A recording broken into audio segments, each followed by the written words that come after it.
देखिए, ये होली का त्योहार बड़ा पावन त्योहार है। हम लोग बड़े इंतज़ार करते हैं इस त्योहार के आने की, और आज इस पर्व पर हमने प्रदेशवासियों को अपनी शुभकामनाएं देनी है।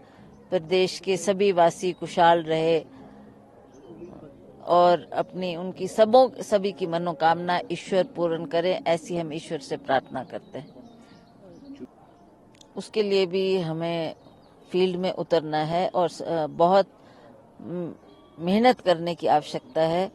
तो अब इस चुनाव के मैदान में उतर करके हम सभी सक्रिय होंगे। पार्टी के कार्यकर्ताओं को लेकर हम चुनाव के मैदान में उतरकर कांग्रेस के प्रत्याशी को जिताने का भरपूर प्रयास करेंगे।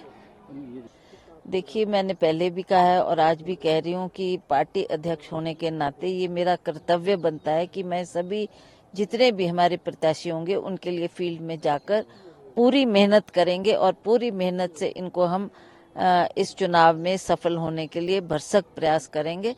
और मुझे विश्वास है कि हम सभी जानते हैं कि कांग्रेस ने हिमाचल प्रदेश में जब जब भी सरकारें रही, हमने जो विकास किया है, काम किया है, उससे भलीभांति लोग परिचित है। और मैं चाहती हूँ कि आने वाले समय में भी लोग उन बातों को याद रखें, कांग्रेस का समर्थन दे और कांग्रेस के प्रत्याशियों को जिताकर विधानसभा भी और लोकसभा भी भेजें। कब तक कैंडिडेट फाइनल हो जाएगा?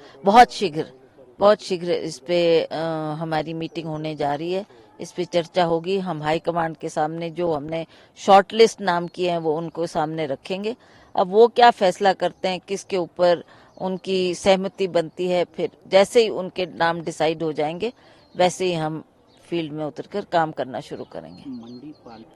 वो तो भाजपा का फैसला था कि उनको चुनाव में उन्होंने उतारना था, तो हमें खुशी है कि उनको भी मौका मिला है। हालांकि वो सेलिब्रिटी है, बट एकदम से राजनीति में आकर कैसी भूमिका निभाती है वो देखने वाली बात है। और जहां तक मेरा सवाल है, आपको मैं पहले ही अपनी इच्छा व्यक्त कर चुकी है। ये बात मैंने हाईकमांड के सामने भी रखी है। अब हालात को बदलते हुए देखकर हाईकमांड क्या उस पर फैसला करती है, क्या उनका हुक्म होता है, उसका हम पालन करेंगे।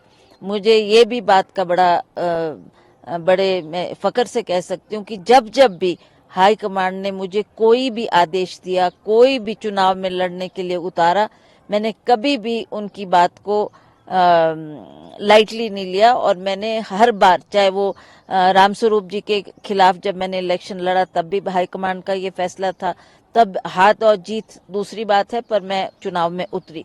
उसके बाद जब आश्रय जी को टिकट दिया उस वक्त भी हमने भरपूर मेहनत की और उनको जिताने के लिए हमने बहुत प्रयास किए।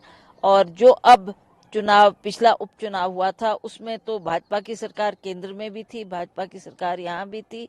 ऐसी परिस्थिति में जीतना एक असंभव सा कार्य लग रहा था, पर मैंने फिर भी उस वक्त 2 महीने ही हुए थे राज साहब को हमारे से गए हुए, और मैंने फिर भी उनके आदेशों का पालन किया और उस चुनाव को जीता। अब इस परिस्थिति में मैं हाईकमांड के सामने अपनी बात रख चुकी हूँ।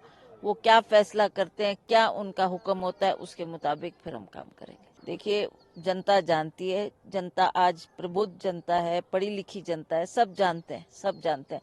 उसका कितना प्रभाव पड़ेगा या नहीं पड़ेगा वो लोगों ने उसका निर्णय करना है। पर ठीक है, उन्होंने भाजपा का दामन थामा है, तो हम क्या कह सकते हैं। उसके लिए तो हमारी शुभकामनाएं दे सकती हूँ और क्या बोल सकती हूँ मैं ऐसे मौके पर उनको।